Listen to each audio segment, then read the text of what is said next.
zdraví a vítáme vás u nového challenge. Dnes tu máme Citron do huby. challenge. Je to 100% citronová šťáva, co si dáváte třeba do čaje. Si to dáváte na řízek. No, taky. A my si to vlastně dáme do pusy, nalijem na extra. Takže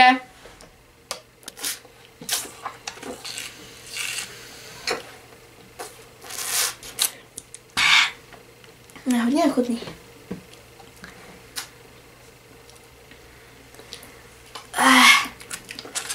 A ty vole.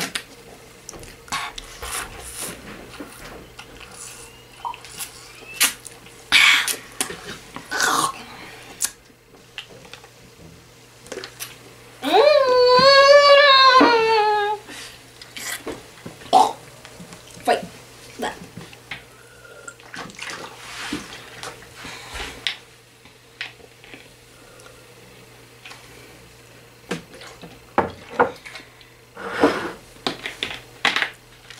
Dobrý.